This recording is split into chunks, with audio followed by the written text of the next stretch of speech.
Est-ce que le Bitcoin peut être piraté? On a plusieurs sociétés telles que BlackRock Strategy qui viennent de créer le Bitcoin Security Consortium pour réfléchir à un certain nombre de sujets autour de la sécurité du Bitcoin et bien sûr le risque quantique.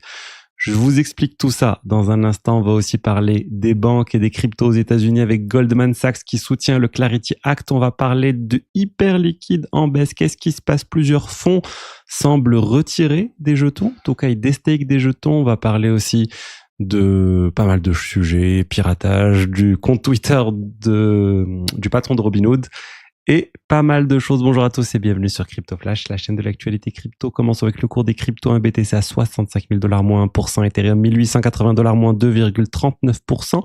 On va passer aux actus. Juste avant, je vous rappelle, il y a 25 € offerts sur Bitvavo, l'exchange crypto partenaire de la chaîne exchange européen avec près de 400 crypto-monnaies. Une très très bonne liquidité sur les paires euro crypto. On peut aussi swapper d'une crypto à l'autre aussi sans problème et les frais sont d'à peine 0,25%. N'hésitez pas, vous avez le lien de la description. 0,25% pour les paires euros et 0,05% sur les paires USDC. Vous avez le lien plus bas pour en profiter. Parlons de stratégie, BlackRock et de plusieurs sociétés. Regardez, vous avez ici la liste exhaustive des sociétés. ARK Invest, BlackRock, Coinbase, Block, Anchorage, Blockstream, Fidelity, Galaxy et Strategy. C'est énorme. Ils viennent de créer le Bitcoin Security Consortium. Donc, chacune de ces sociétés va contribuer à hauteur globale de 15 millions de dollars sur 3 ans. Donc, on ne sait pas exactement combien chacune société donne, mais ils vont donner de l'argent pour venir participer à la sécurité du Bitcoin. Donc, pour aider les développeurs BTC et réfléchir à la sécurité du Bitcoin. Et le premier point sur lequel ils vont travailler, c'est l'aspect quantique, le risque quantique. Parce que on le sait, le risque quantique, c'est quelque chose qui va venir perturber les crypto-monnaies, casser le chiffrement, casser le chiffrement, casser un certain nombre de choses utilisées dans les crypto-monnaies, les chiffrements courbes elliptiques. Donc, le post-quantum cryptographie, c'est le premier sujet sur lequel ils vont travailler. Et c'est extrêmement intéressant de voir qu'on a plusieurs types de sociétés qui sont derrière tout ça. On a Coinbase, donc l'exchange, on a Strategy, la société qui accumule du BTC, on a BlackRock derrière les ETF, et on a aussi Blockstream. Et moi, c'est ça que je trouve le plus intéressant et le signal le plus intéressant. Parce que derrière Blockstream, on a Adam Back.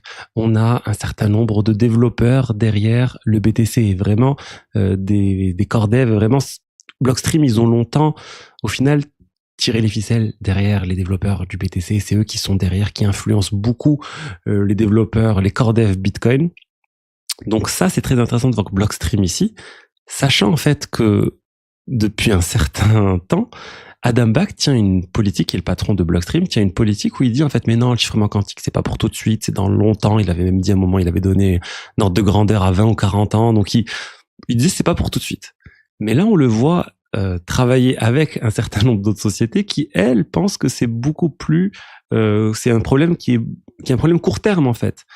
Et ils l'ont dit dans l'annonce, il faut réfléchir à résoudre ce problème au cours des prochaines années, parce qu'on l'a vu avec les dernières roadmaps qui ont été données pour le quantique, quand est-ce qu'ils vont être prêts aux résistants quantiques. Google, on parle de 2029, Cloudflare aussi 2029, et Ethereum, il cible aussi 2029, et beaucoup de sociétés ciblent maintenant 2029, 2030, 2031 pour être résistants quantiques, et le BTC, ils ont toujours pas de roadmap claire. Donc voilà, je trouve que ça, c'est une excellente nouvelle de voir Blockstream aussi ici, et j'espère que ça va venir accélérer les choses et qu'on va enfin avoir une roadmap post-quantique très bientôt pour le BTC. Ensuite, on va parler de stratégie. Stratégie viennent encore une fois de changer comment le MNAV est calculé. Vous savez, cet indicateur qui permet de voir la quantité de BTC par rapport à la market cap de la société. Ils avaient déjà revu ça dernièrement, enfin il y a quelques temps. Là, ils ont encore proposé quelque chose qui va faire que le MNAV va paraître plus haut que ce qu'il n'est réellement quand il est à 1,0. De ce que j'ai compris, quand c'est plus bas que 1, ça va aussi paraître plus gros cet écart.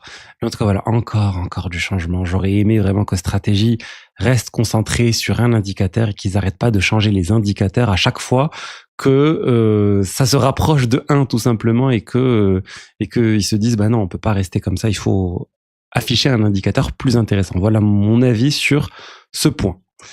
Ensuite, Goldman Sachs. Le patron de Goldman Sachs vient d'annoncer publiquement qu'il soutient le Clarity Act. C'est assez étrange de voir ça. Je rappelle, le Clarity Act, c'est la nouvelle réglementation crypto qui arrive aux États-Unis, qui est toujours bloquée là au niveau du Sénat. Et lui, il la soutient. Et ce qui est étrange, parce qu'il y a beaucoup de banques qui ne soutiennent pas tout ça. Le président de JP Morgan, Jamie Dimon, lui, il est opposé à tout ça, au Clarity Act et au fait que ça vient vraiment, que les stablecoins vont venir concurrencer les banques. Lui, il dit au contraire, c'est bien. Bien sûr, c'est pas parfait, mais c'est bien d'avoir un cadre réglementaire clair qui va permettre de développer ces activités. Donc voilà, très intéressant. Et pour moi, ça montre aussi que voilà, ce qui bloque au niveau du Clarity Act, c'est plus les banques maintenant. Ce qui manque, c'est vraiment l'aspect éthique. Et j'en ai parlé avec Donald Trump et les clauses éthiques pour limiter ce que les politiques peuvent faire avec les cryptos, soutenir des cryptos, etc. Ça, c'est le point bloquant. Et malheureusement, il y a pas beaucoup de chances actuellement que ça passe en 2026. Je le dis, selon Polymarket, on est autour de 40%. Ensuite, Grayscale vient de défaire une demande pour un ETF autour de WorldCoin. Donc un ETF aux États-Unis autour de WorldCoin. Le token WorldCoin a plutôt bien réagi à tout ça. Je rappelle WorldCoin, le jeton WLD, lancé aussi par Sam Altman, le fondateur de OpenAI. WorldCoin qui scanne vos yeux, qui scanne vos iris et qui vous donne ensuite une preuve que vous êtes bien humain, en tout cas associé à un wallet.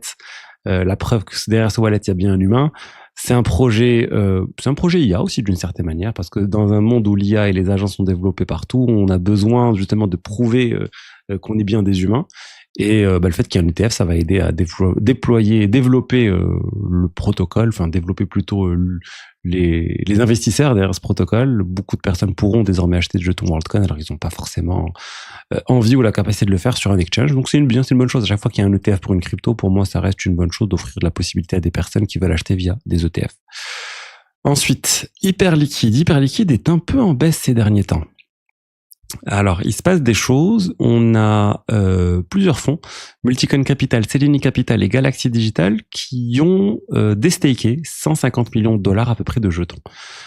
Donc, ils ont lancé le processus de destaking. Ça va prendre encore quelques jours.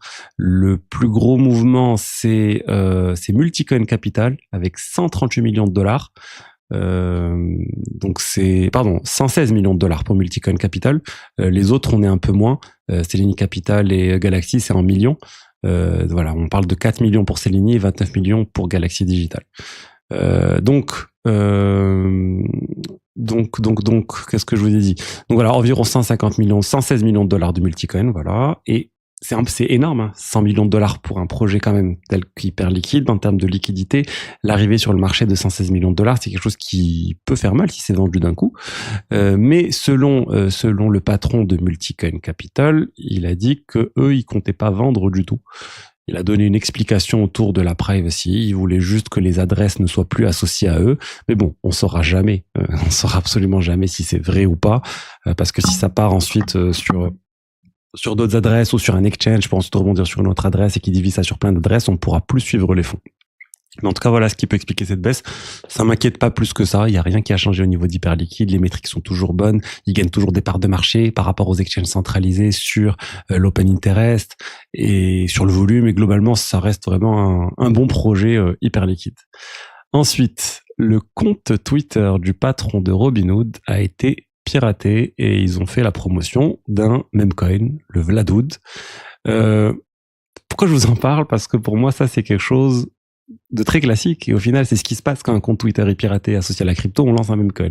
Je vous avais parlé dernièrement de la news du patron de Airbnb qui avait publié un thread sur les RWA fait par l'IA qui était pas top et ensuite il a dit non mais excusez-moi, j'ai juste été piraté. Mais ça, j'y crois pas du tout. Voilà ce qui serait passé s'il avait été piraté.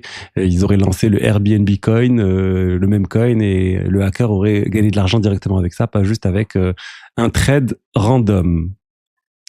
Voilà ce que je voulais vous dire aujourd'hui sur les diverses actualités crypto. Je vous rappelle du coup les 25 € offerts sur Bitvavo. Vous avez le lien dans la description pour en profiter. Je vous souhaite un très bon week-end et je vous dis à lundi pour la suite. Allez, au revoir, ciao, ciao.